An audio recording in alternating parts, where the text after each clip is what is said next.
दूसरा दृश्य, भगवान के मिगार मातु प्रसाद में विहार करते समय एक दिन आनंद स्थिविर ने भगवान को प्रणाम करके कहा, बनते, आज मैं यह जानकर धन्य हुआ हूं कि सब प्रकाशों में आपका प्रकाश ही बस प्रकाश है, और प्रकाश तो नाम मात्र को ही प्रकाश कहे जाते।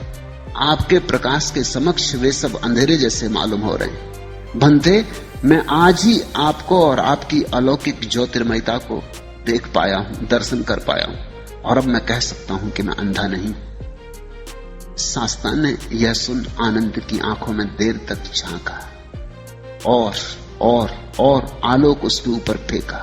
आनंद डूबने लगा होगा उस प्रसाद में, उस प्रकाश में, उस प्रशांति में। और फिर उन्होंने कहा, हां आनंद ऐसा ही है, लेकिन इसमें मेरा कुछ भी नहीं, मैं तो हूं ही नहीं, इसीलिए प्रकाश है। यह बुद्धत्व का प्रकाश है, मेरा नहीं। यह समाधि की ज्योति है, मेरी नहीं। मैं मिटा तभी ये ज्योति प्रकट हुई, मेरी राख पर यह ज्योति प्रकट हुई।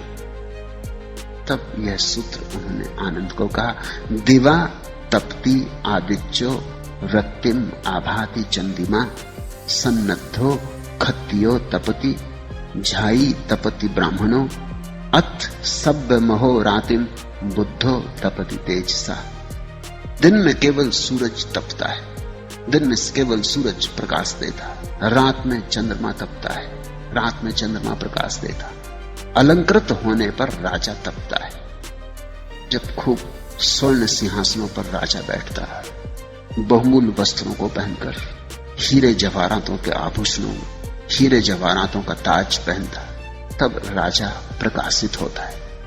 ध्यानी होने पर ब्राह्मण तपता है, और जब ध्यान की पहली झलकें आनी शुरू होती तो एक ज्योति आनी शुरू होती ब्राह्मण से, ध्यानी से। और बुद्ध दिन रात तपते, अकारण तपते, बिन बाती बिन तेल। फर्क समझना, सूरज की सीमा है, दिन में तपता है, चांद की सीमा है, रात तपता है। फिर सूरज एक दिन बुझ जाएगा, और चांद के पास तो अपनी कोई रोशनी नहीं, उधार है, वो सूरज की रोशनी लेकर तपता है। जिस दिन सूरज बुझ जाएगा उसी दिन चांद भी बुझ जाएगा। चांद तो दर्पण जैसा है, वो तो सिर्फ सूरज की रोशनी को प्रतिफलित करता है। सूरज गया तो चांद गया। सूरज की सीमा है, हालांकि सीमा बहुत बड़ी, करोड़ों करोड़ों वर्ष से तप रहा है, लेकिन वैज्ञानिक कहते हैं एक दिन बुझेगा, क्योंकि ये बिन बाती बिन तेल नहीं है। इसका ईंधन समाप्त हो रहा है, रोज रोज समाप्त हो रहा है। बड़ा ईंधन है इसके पास, लेकिन रोज सूरज ठंडा होता जा रहा है, उसकी गर्मी कम होती जा रही, गर्मी फीकती जा रही, खर्च होती जा रही। एक दिन सूरज चुक जाएगा। यह प्रकाश सीमित है। तुम्हारे घर में जला हुआ दिया तो सीमित है ही, क्या है उसकी सीमा? उसका तेल। रात भर जलेगा, तेल चुक जाएगा, बाती भी जल जाएगी, फिर दिया पड़ा रह जाएगा। ऐसे ही सूरज भी जलेगा करोड़ों करोड़ों वर्षों तक, लेकिन उसकी सीमा है। और चांद में तो प्रतिफलन है केवल। अलंकृत होने पर राजा तपता है। राजा की जो प्रतिष्ठा होती, प्रकाश होता, वो अपना नहीं होता, उधार होता। व्यक्तित्व में एक आदमी जब गद्दी पे बैठता है तो दिखाई पड़ता है सारी दुनिया को, नहीं तो उसका पता ही नहीं चलता किसी को। कोई आदमी मिनिस्टर हो गया तब तुम्हें पता चलता है, अरे आप भी दुनिया में थे। फिर वो एकदम दिखाई पड़ने लगता है, सब अखबारों में दिखाई पड़ने लगता है, प्रथम पृष्ठ पे दिखाई पड़ने लगता है, सब तरफ शोरगुल होने लगता है। फिर एक दिन पद चला गया, फिर वो कहां खो जाता पता ही नहीं चलता। फिर तुम उसे खोजने निकलो तो पता ना चले। ये उधार है, ये प्रतिष्ठा उधार है, ये ज्योति अपनी नहीं है, ये अपनी नहीं, ये पद की है। अगर तुम्हें राजा मिल जाए साधारण वस्त्रों में, तुम पहचान ना सकोगे। तभी पहचानोगे जब वो अपने मुकुट को बांध के और अपने सिंहासन पर बैठेगा, तब पहचानोगे, नहीं तो नहीं पहचान सकोगे। राजा में कुछ और होते नहीं, तुम्हारे जैसे आदमी है। इस बात को प्रतिष्ठित करने के लिए ही तो इतने हीरे जवाहरातों की जरूरत पड़ती। जब नेपोलियन हार गया और उसके महलों की छानबीन की गई तो बड़ी चकित हुए लोग। उसने जो सिंहासन बनवाया था वो इस ढंग से बनवाया था, उसमें एक यंत्र लगाया हुआ था पीछे कि जब वो सिंहासन पर बैठता तो सिंहासन अपने आप धीरे धीरे ऊपर उठ जाता। चमत्कृत हो जाते थे लोग कि सिंहासन अपने आप ऊपर उठ रहा है। वो ये दिखाने के लिए उसने लगवाया था कि सिंहासन की वजह से मैं प्रतिष्ठित नहीं, मेरी वजह से सिंहासन प्रतिष्ठित।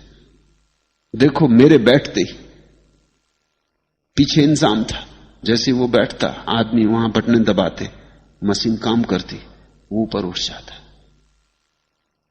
वो दुनिया में अकेला सिंहासन था। लोग सोचते थे चमत्कार है, इसलिए तो लोग राजा को सदा भगवान का अवतार मानते रहे। वो भगवान का प्रतिनिधि है पृथ्वी पर, ऐसा कुछ भी नहीं है। वो आदमियों तक का प्रतिनिधि नहीं, भगवान का तो प्रतिनिधि क्या होगा। उसके पास अपना कुछ नहीं, सब उधार है। उसकी तलवार में उसकी ज्योति है, उसके सैनिकों में उसकी ज्योति है, उसके धन में उसकी ज्योति है, हीरे जवाहरातों में ज्योति है। उसकी ज्योति अपनी नहीं है। राजनीति उधार ज्योति है। इसलिए बुद्ध कहते हैं अलंकृत होने पर राजा तपता है। जब नेपोलियन को बंद कर दिया गया सेंट हेलेना के द्वीप में, तो वो सुबह घूमने निकला अपने डॉक्टर के साथ। पहले ही दिन, अब तो कैदी है, सम्राट नहीं रहा, हार गया सब। एक घास वाली औरत जिस पगडंडी पर वो घूमने गया घास का गट्ठर लिए आ रही।